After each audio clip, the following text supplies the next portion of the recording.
poor boy couldn't get food for his brother. Until a millionaire arrived and changed everything. Marcus held Ethan in his arms as the 3-year-old cried from hunger in the supermarket aisle. The 16-year-old felt the weight of responsibility with each of his little brother's tears, but his pockets were empty. He had counted his coins 3 times before entering the store, and even then, it wasn't enough for a single pack of crackers. Then the manager approached with firm steps, his face red with anger. The man shouted in front of all the customers that Marcus was trying to steal, pointing at the basket he held with a few items.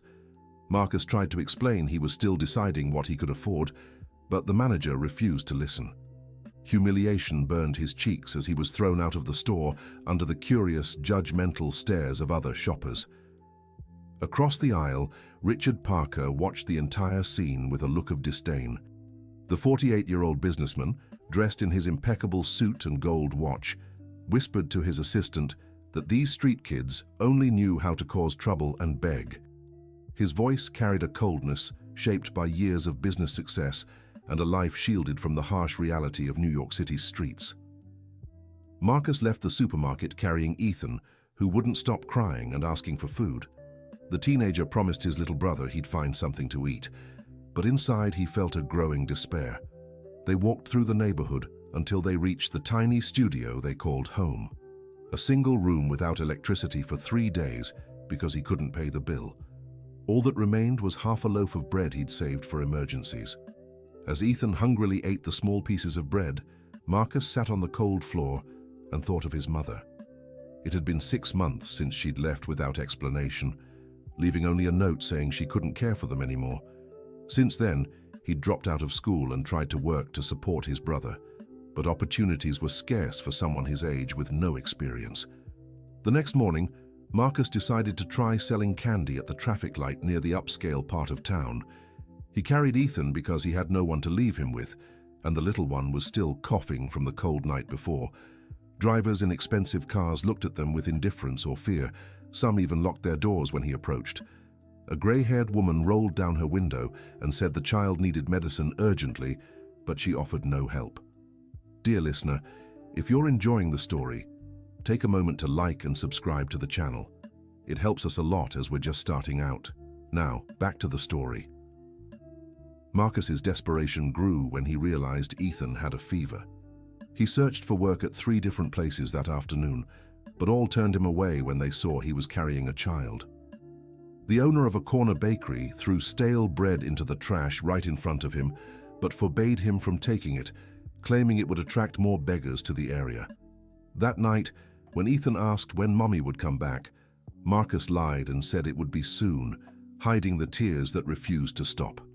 He covered his brother with his own jacket and stayed awake all night, listening to the little one's labored breathing and promising himself he'd find a way out. It was on the 3rd day that Richard Parker appeared again. The businessman was stepping out of his imported car when he saw Marcus digging through a trash bin near his company. With a disgusted grimace, Richard called security and ordered them to chase the boy away from the upscale part of town. He said, "That kind of people scared clients and hurt the company's image." Marcus approached with Ethan in his arms and begged for a chance to work. He said he would do anything, clean bathrooms, sweep floors, carry boxes, but Richard ignored him completely, walking into the building as if he were invisible. The security guard shoved Marcus forcefully, making him stumble and nearly knock over Ethan. The elderly neighbor, Ms. Rose, who lived in the same tenement, shared her meal with them that night, but she regretfully warned that she couldn't help anymore because her pension barely covered her own needs. Marcus thanked her with a broken heart, knowing he was alone with that responsibility. In the middle of the night, Ethan developed a high fever, sending Marcus into total panic. The little one trembled and deliriously called for his mother between moans of pain. Marcus ran to the nearest pharmacy, but the medicine cost more than he could scrape together in weeks. The pharmacist, a middle-aged man, looked at the child with pity, but said he couldn't give the medication without payment. Desperate and out of options, Marcus made a decision that would change everything. The next morning, he left Ethan with Ms. Rose and went to Richard Parker's company. The mirrored glass building was intimidating, but he had to try. The receptionist, a young woman in elegant clothes, blocked him at the entrance, threatening to call security. Marcus shouted in the lobby that he just wanted a chance to speak with the company's owner. His voice echoed through the luxurious space, causing a stir among employees and visitors. Richard stormed down from the elevator, ordering security to remove that boy immediately. But Marcus managed to yell that he'd do anything to save his sick brother. Something in the teenager's genuine desperation made Richard hesitate for a second. The businessman saw in Marcus's eyes a determination that vaguely reminded him of himself when he was younger. But he quickly pushed those thoughts away and ordered them to remove him even more forcefully. In the following days, Marcus discovered Richard had a son who attended a nearby private school. The 17-year-old Nathan left every day at the same time in a chauffeur-driven car. Marcus waited on the sidewalk and approached when the boy was alone, telling his story with a choked voice. Nathan was visibly moved, hearing about Ethan and the brothers' desperate situation. The businessman's son had a sensitive heart that contrasted with his father's hardness. That night, during family dinner, Nathan confronted Richard, questioning his coldness and indifference to others' suffering. Richard grew deeply irritated by his son's interference in his affairs. He said Nathan didn't understand how the real world worked, and that such sentimentality only hindered success. He strictly forbade his son from getting involved, threatening to cut off his allowance if he disobeyed. But Nathan, moved by compassion, began secretly bringing food to the brothers. He met Marcus in a nearby park, bringing meals and medicine for Ethan. The little one improved slightly, but was still weak and needed proper medical care. Nathan promised he'd find a way to help more. When Richard discovered his son's defiance, a violent argument shook the whole family. The businessman yelled that Nathan was being manipulated and that those boys just wanted to take advantage of his kindness. Nathan replied that he'd rather be fooled than live with a closed heart like his father. Richard's wife, Catherine, who had been away on a business trip, returned during this family crisis. She was shocked to learn of the situation and even more surprised when she recognized Marcus. The teenager was the son of Melissa Wilson, a former family employee who had worked as Catherine's personal assistant years ago. Catherine remembered Melissa clearly, a dedicated and competent woman who had been abruptly fired by Richard. At the time, Catherine was going through postpartum depression after giving birth to Nathan and hadn't paid much attention to the reasons for the dismissal. Now, seeing Marcus, the memories came flooding back. Dear listener, if you're enjoying the story, don't forget to like and especially subscribe to the channel. It helps us newcomers tremendously. Now, continuing. Catherine confronted her husband about Melissa's firing, but Richard denied any responsibility, claiming she'd been let go for incompetence. However, Catherine began searching through the company's old files and found documents proving otherwise. Melissa had been fired after uncovering accounting irregularities Richard wanted to hide. The revelation caused a deep crisis in their marriage. Catherine realized her husband had destroyed an innocent family's life to protect his own interests. She threatened divorce unless Richard made amends for his past mistake. The tension at home became unbearable, with Nathan supporting his mother and Richard feeling cornered. Meanwhile, Ethan's condition worsened drastically. The little boy had a respiratory crisis overnight and had to be rushed to the public hospital. Marcus ran through the dark, early morning streets, carrying his unconscious brother, his tears mixing with the rain beginning to fall over New York City. At the hospital, doctors said Ethan needed urgent surgery, but the waiting list was long and the boy's condition was critical. Marcus spent the night in the cold hallway, praying to every saint he knew and promising anything in exchange for his brother's life. Ms. Rose appeared in the morning, bringing coffee and words of comfort. It was in this moment of utter despair that Marcus made an extreme decision. He crashed a charity event held by Richard's company at a luxurious downtown hotel. Security tried to restrain him, but he managed to shout the truth about his mother and the injustice they'd suffered to all the guests. Journalists covering the event began recording, creating a scandal that spread rapidly across social media. Richard, cornered and red with shame, offered Marcus money to leave quietly. But the teenager, with remarkable dignity for his age, refused. He said he didn't want charity, he wanted justice. The story went viral within hours. Former employees began speaking out about other injustices they'd witnessed over the years. Nathan publicly supported his brothers, posting on social media that his father needed to do the right thing. The company began losing major contracts as public pressure mounted. Richard tried to contain the scandal with his team of lawyers and PR experts, but the situation spiraled out of control. During a discreet hospital visit, he saw Marcus sleeping on the cold floor beside Ethan's bed. The teenager's face was gaunt, his clothes dirty, but he held his brother's small hand with a tenderness that pierced Richard's hardened heart. For the first time in years, Richard felt something beyond anger or ambition. Looking at those two boys, he remembered his own difficult childhood, when his father had left and his mother worked 3 jobs to support him.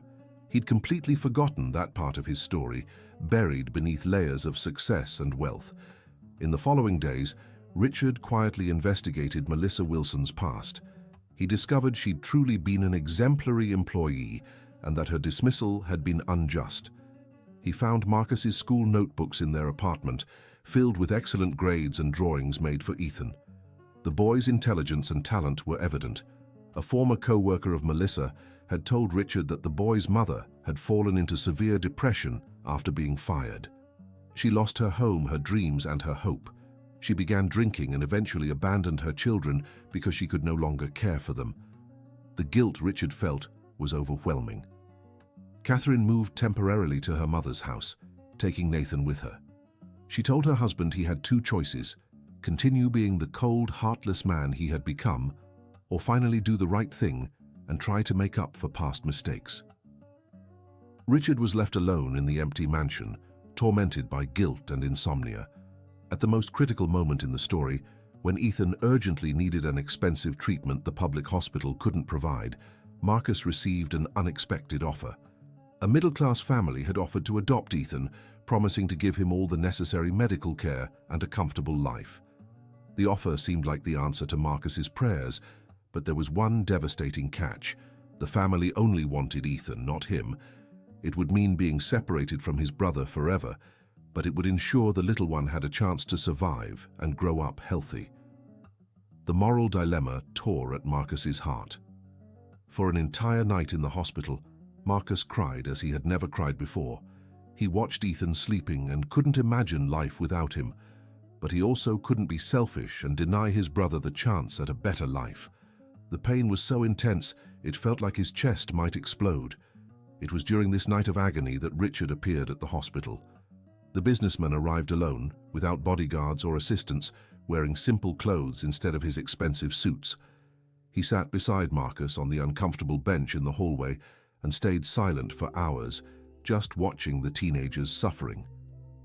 When the sun began to rise through the hospital's dirty windows, Richard finally spoke. His voice was hoarse and heavy with emotion. He said just 3 words that changed everything. "Forgive me, son." Marcus looked at him in shock, seeing tears in the eyes of the man he had always considered his enemy. Richard then told his own story. He spoke about his impoverished childhood, his absent father, his mother's struggle to raise him alone. He explained how success had hardened his heart and how he had forgotten where he came from. He admitted that he had destroyed Melissa's life out of pure selfishness and that now he wanted to do everything in his power to make it right. The businessman not only offered to pay for all of Ethan's treatment, but also proposed giving Marcus a decent job at his company. Most importantly, he wanted to create an assistance program for other families in similar situations, turning his company into an example of social responsibility. At first, Marcus refused the help. His pride had been wounded too deeply by years of humiliation and scorn. He couldn't believe Richard was sincere and feared it was just a marketing ploy to clean up the company's image after the scandal. Anger and distrust still burned in his chest. Dear listener, if you're enjoying the story, take a moment to like and especially subscribe to the channel. It helps us a lot as we're just starting out. Now, continuing. It was Ethan who broke the deadlock.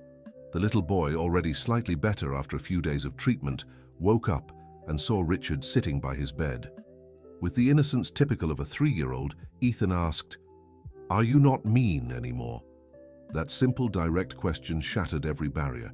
Richard wept as he hadn't in decades. He took Ethan's tiny hand and promised he would never be mean again.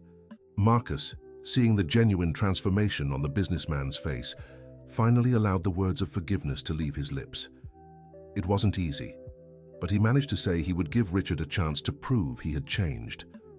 The following months were about rebuilding and healing for everyone involved. Ethan underwent surgery successfully and made a full recovery. Marcus began working part-time at Richard's company, gaining valuable experience while also returning to school through a youth worker education program. Richard kept every promise he made. He established the Melissa Wilson Foundation in honor of the boy's mother, which provided assistance to families in vulnerable situations. The program included job training, psychological support, and educational aid for underprivileged children and teens. The company thrived even more with this new humanized philosophy. Catherine returned home when she saw her husband's change was real and lasting. Nathan, proud of his father, began volunteering at the foundation. The Parker family grew closer, united by a purpose greater than financial success. They had learned that true wealth lay in human connections and the ability to do good. Marcus flourished within the company, showing exceptional business acumen and an impressive work ethic. Richard saw in him the son he never had the chance to be for Nathan, someone who understood struggle and valued every opportunity. The young man became a bridge between the world of executives and the reality of the streets. Once a week, the three, Richard, Marcus, and Ethan, would have lunch together. Ethan had grown into a healthy, happy child, attending a quality daycare and developing normally. During one of these lunches, as Richard was telling a funny story, Ethan called him Grandpa for the first time. The silence that followed was filled with emotion. Richard felt his heart swell with a love he didn't know he was still capable of feeling. Marcus smiled, seeing how that simple word had transformed the businessman's face. Ethan, unaware of the impact of his words, kept eating his sandwich with his usual ease. Later, when they were alone, Marcus told Richard he had completely forgiven him. It was no longer a reluctant concession, but a genuine feeling of gratitude and affection. He had come to understand that everyone makes mistakes and that what matters is having the courage to correct them. Richard, moved, promised he would be worthy of that forgiveness for the rest of his life. The story of Marcus and Ethan became well known across New York City. Local newspapers wrote about the company's transformation and the foundation's work. Other businesses began following their example, sparking a wave of social responsibility that spread through the city. What had begun with suffering and injustice had turned into hope for many other families. Richard discovered that helping others brought far greater satisfaction than any deal he had closed in the past. His employees noticed the change in his behavior. He was more patient, more humane, more invested in everyone's well-being. The company not only maintained its profitability, but surpassed it, proving that doing good was also good for business. Marcus continued to grow in every way. He finished high school with a scholarship and was accepted into a prestigious university to study business administration. His dream was to one day run his own social foundation, expanding the work to other cities. Richard fully supported this ambition and was already planning how to make it happen. Ethan grew up without remembering the hard times, knowing only love and security. Marcus made sure to tell him stories about their mother, keeping Melissa's memory alive in a positive way. The little boy drew constantly, showing an artistic talent that Richard made sure to nurture with private lessons. The transformation wasn't just external. Marcus learned to trust again, to believe there were good people in the world willing to help. Richard rediscovered his humanity and learned that true success was measured by the ability to positively impact others' lives. Ethan grew up in an environment of love and opportunities he could never have imagined. 2 years after that first meeting in the supermarket, Richard organized a special celebration. It was the 3rd anniversary of the Melissa Wilson Foundation, and he wanted to celebrate not just the results achieved, but above all, what the experience had taught everyone. Hundreds of families had been helped by the program. During the event, Marcus gave a moving speech. He spoke about forgiveness, second chances, and how love can transform even the hardest hearts. He thanked Richard for having the courage to change and for giving him and Ethan a new life. But most of all, he thanked him for proving that miracles happen when people choose to do the right thing. Richard, listening to Marcus's words, remembered that morning in the hospital when he had asked for forgiveness. He never imagined that moment of vulnerability would lead to so much growth and happiness for everyone. He looked at Ethan, now a lively 5-year-old boy, and at Marcus, who had become a confident and determined young man. The story reached Melissa through a television report. She was in a small town, trying to rebuild her life after years of battling depression and alcoholism. Seeing her children happy and well cared for was the push she needed to seek help and begin her recovery. When Richard found out, he offered her all the support necessary for her treatment. The reunion between Melissa and her children took place 6 months later at the foundation itself. It was a moment filled with emotion, tears of joy, and mutual forgiveness. Marcus, now 18, hugged his mother with the maturity of someone who had endured many struggles but chose love over resentment. Ethan, initially shy, soon warmed up to her presence. Melissa worked hard on her recovery, attending therapy and support groups. Richard offered her a job at the foundation when she was ready, with no pressure. The important thing was her healing first. The family was coming together again, but in a way that was even stronger and more conscious than before. The foundation continued to grow and expand. Marcus, now in his 3rd year of business school, was already working as a coordinator for some projects. His life experience gave credibility to his work and inspired other young people in similar situations. Ethan attended an excellent school and showed interest in both the arts and business. Richard became a respected figure in New York City's business community, not just for his financial success, but above all, for his example of personal transformation and social responsibility. He received invitations to speak about humanized leadership and how businesses can be a force for good in society. Catherine and Nathan also became deeply involved in the foundation's work. Catherine coordinated educational programs, using her teaching experience to develop innovative methods. Nathan, now a psychology graduate, worked directly with the families served, offering emotional support and guidance. Richard's company became a successful case study in universities. It showed how profitability can coexist with social responsibility, how employees motivated by a greater purpose produce better results, and how a company's reputation can be its greatest asset. Marcus excelled both in his studies and at work, to the point where he received offers from other companies. But he chose to stay, not out of gratitude, but because he truly believed in the foundation's mission and saw his future there.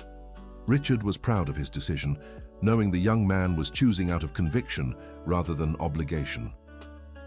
During a work trip to Los Angeles, Marcus met Emily, a young social worker at a local NGO. The two fell in love and began planning how they could expand their social work to other regions of the country. Richard fully supported their relationship and Marcus's professional ambitions. Ethan, now 6 years old, was a bright and affectionate child. He had a gift for brightening any room and a natural empathy for people. Marcus saw in him much of his mother's personality before her depression: sweet, intelligent, and full of life. The little boy didn't know it yet, but he was already inspiring other foundation projects focused on children. The relationship between Richard and Marcus evolved from protector and protege into a true professional and emotional partnership. They respected each other and shared the same worldview. Marcus brought the perspective of someone who understood life's hardships, while Richard contributed business experience and resources. The foundation opened its second branch in Chicago, with Marcus overseeing the entire project. It was his first major challenge as an independent manager, and he excelled. The branch served over 200 families in its first year, replicating the success of the New York City headquarters. Richard was as proud as any real father could be. Melissa, now fully recovered, took charge of a special program for mothers in vulnerable situations. Her own life experience made her especially suited to understand and help other women facing similar struggles. She became one of the foundation's most beloved and effective employees. At Marcus's university graduation, the whole family was present. Richard, Catherine, Nathan, Melissa, and Ethan filled an entire row in the auditorium. When Marcus walked across the stage to receive his diploma, they all cried with emotion. It was the fulfillment of a dream that had seemed impossible years before. In his graduation speech, Marcus briefly shared his story. He spoke about how love and determination can overcome any obstacle, how forgiveness frees both the forgiver and the forgiven, and how every person has the power to transform their own life and the lives of others. The audience sat in silence, moved by the sincerity of his words. Richard remembered that day in the supermarket when he had looked at Marcus with disdain. Now he saw the man he had become, principled, determined, compassionate, and successful. The transformation in both of them had been profound and lasting. The businessman knew his life would never be the same again. Marcus proposed to Emily during a foundation celebration in front of all the families they helped. It was a moment of pure joy, symbolizing not just their love for each other, but also the continuation of the social work they did together. Richard offered to host the wedding as his gift. The wedding took place in the foundation's garden, decorated with simple but lovingly arranged flowers. Melissa cried with happiness, seeing her eldest son start his own family. Ethan was the ring bearer, carrying the rings with all the seriousness he could muster. Richard gave a heartfelt speech about how true love always finds a way. Emily brought fresh ideas to the foundation, especially regarding work with at-risk teens. She and Marcus made the perfect team, complementing each other both professionally and personally. Their honeymoon was short because they were eager to return to the work they loved. The foundation received national recognition when it won an important social responsibility award. Marcus represented the organization at the ceremony in Washington, D.C., speaking to business leaders and officials from across the country. His personal story added even more credibility to the award and inspired other similar initiatives. Ethan showed an interest in music and began taking guitar lessons. Richard made sure to buy a quality instrument for the boy and even built a small studio at the foundation where Ethan and other children could practice. Music became yet another tool for personal development offered by the program. Marcus and Emily announced they were expecting a baby. The news brought immense joy to the entire extended family.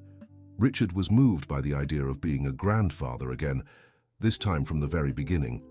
Melissa offered to help with the grandchild, happy to take an active part in family life. The foundation launched a microcredit program for small entrepreneurs in the community. Marcus personally coordinated the project, using his life experience to understand the real needs of the people. The program was so successful that other organizations began approaching the foundation to learn its methodology. During a board meeting, Richard announced his decision to promote Marcus to executive director of the foundation. The young man, now 23, had demonstrated all the necessary skills to lead the organization. Richard would remain as board chairman, but Marcus would have full autonomy over operational decisions. Marcus's inauguration as executive director was simple, yet meaningful. All the families supported by the foundation were present, along with staff, partners, and local officials. In his speech, Marcus promised to continue the work with the same dedication and care, always remembering where he came from and where he wanted to go. Ethan, now 8 years old, was already showing an interest in social work. He spent afternoons at the foundation, helping with activities for the younger children, displaying natural leadership and great empathy. Marcus saw in his brother a future successor to the family mission, but without pressure, wanting Ethan to choose his own path. Richard wrote a book about his personal and professional transformation. It became a bestseller, with all proceeds donated to the foundation. The speeches Richard gave across the country also generated significant resources for maintaining and expanding the social programs. The foundation developed its own methodology, which gained academic recognition. Universities began sending students for internships and research, creating a virtuous cycle of knowledge and practice. Marcus coordinated the creation of a specialization course in social management, offered in partnership with a federal university. Emily gave birth to a girl named Hope. The name was no coincidence. It represented everything the family had built together and the future they would continue to build. Richard cried with emotion when holding his granddaughter for the first time, remembering how his life had changed since that day in the supermarket. Marcus became a father with the same dedication and affection he had always shown Ethan. He balanced family and professional responsibilities perfectly, always supported by the entire extended family. Hope grew up surrounded by love and purpose, in an environment where doing good was the most natural thing in the world. The foundation celebrated its 5th anniversary with a big party. Over 1,000 families had been directly helped by its programs, and many more indirectly through the businesses and initiatives that had emerged. Marcus presented an inspiring report showcasing not just numbers, but real stories of transformation. During the celebration, a special surprise. Several of the families they had helped organized a musical performance to thank the foundation. Ethan played guitar to accompany the choir, and there wasn't a dry eye in the audience. Richard held Catherine's hand, remembering how he had nearly lost everything because of his pride and coldness. The foundation's methodology began to be adopted in other countries across Latin America. Marcus traveled to Mexico and Brazil to implement pilot projects, bringing with him all the experience they had gathered. It was heartwarming to see how the work that had started in New York City was now reaching international dimensions. Ethan decided he wanted to study medicine to help people like the doctors who had treated him as a child. Marcus fully supported his brother's decision, knowing everyone must follow their calling. Richard offered all the necessary support so Ethan could fulfill his dream of becoming a doctor. Marcus and Emily's marriage grew stronger every day. They were true partners in every aspect of life, sharing the same values and dreams. Hope was growing up in an environment of pure love, learning early on about the importance of helping others and making a difference in the world. Richard, now 55, was at peace with himself. He had found his true purpose in life and knew his legacy would be much more than money. It would be the transformation of thousands of lives through the foundation's work. His relationship with Catherine had been renewed, now built on shared goals. Nathan married a fellow psychologist, and together they opened a clinic specializing in family therapy for low-income individuals.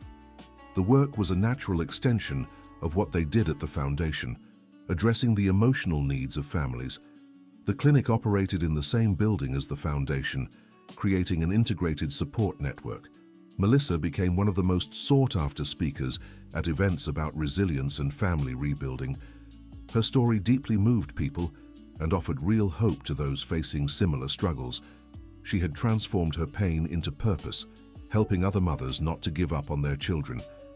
The foundation gained international recognition when it was invited to present its methodology at the UN. Marcus, accompanied by Richard, spoke to delegates from various countries, showing how local initiatives could have a global impact. It was a moment of immense pride for everyone involved in the project. One sunny afternoon, 10 years after that first meeting in the supermarket, Richard and Marcus walked through the foundation's halls, observing the activities. Children played, teenagers studied, mothers attended vocational courses, and entire families rebuilt their lives with dignity and hope. Marcus stopped in front of a photo on the wall. It was the foundation's first official picture, taken on the day of its opening. In it, he stood beside Richard, Ethan, and the original team. They all looked so young and full of dreams. Now, 10 years later, they could clearly see how those dreams had become reality. Richard placed a hand on Marcus's shoulder and said, "Thank you for teaching me what truly matters in life." Marcus smiled and replied, "Thank you for giving me the chance to dream big and make those dreams come true." Ethan, now a 13-year-old teenager, joined them and added, "Thank you for giving me a family." Hope, now 3 years old, ran up to them shouting, "Daddy, Grandpa, Uncle," and leaped into Marcus's arms. At that moment, watching the little girl who represented the family's third generation, they all understood that the real miracle hadn't been money or professional success, but the transformation of hearts that had learned to love and forgive. Richard Parker's company remained prosperous, but now with a very clear purpose: to generate resources to further expand their social work. The sustainable business model had proven it was possible to be profitable and socially responsible at the same time. Other companies followed their example, creating a new business culture in the city. Marcus looked out the window and watched the bustling street below. New York City was still a place of contrasts, but now he knew each person could make a difference, one life at a time. The foundation was proof that when people unite with a common purpose, miracles happen and multiply endlessly. Emily approached, carrying their youngest son, Michael, just 6 months old. Their family had grown, but the love and purpose remained the same. Marcus kissed his wife and cradled their son, feeling both the responsibility and joy of fatherhood.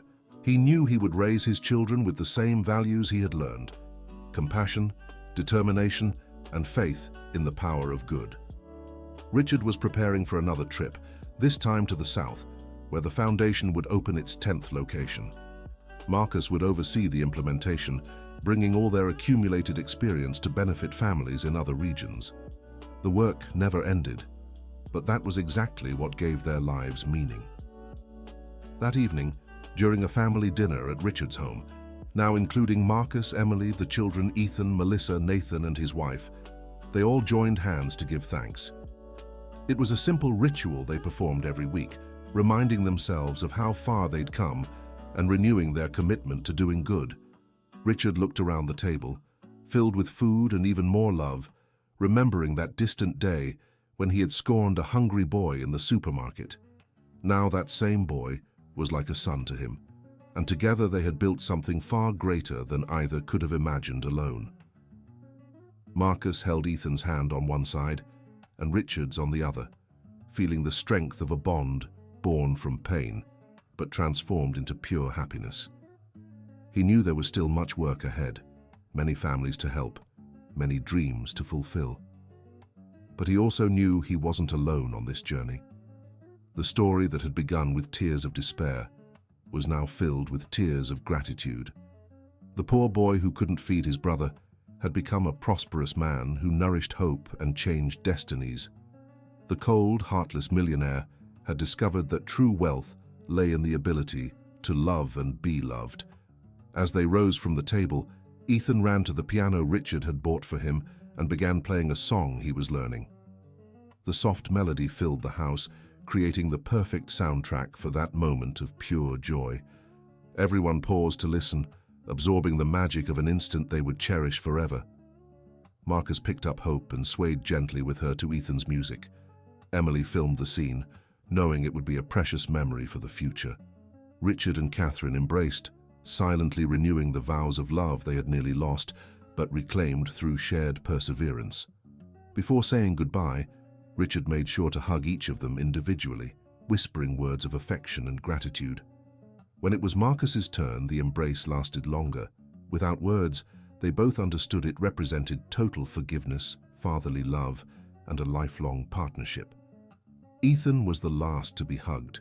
The boy who had once cried from hunger in his brother's arms was now a strong teenager full of dreams. Richard held his face tenderly and said, "You were the one who taught us that love is the only thing that really matters." Ethan smiled and replied, "And you all taught me that family isn't just those you're born with, but those you choose to stay with." End of story. Now tell us what you thought of this story and where you're watching from. If you have something to share with us, leave your heartfelt words in the comments. Do you believe Richard made the right decision by asking for forgiveness? We're eager to read your opinion. Thank you so much for joining us. Don't forget to like the video and, most importantly, subscribe to the channel so you don't miss other touching stories.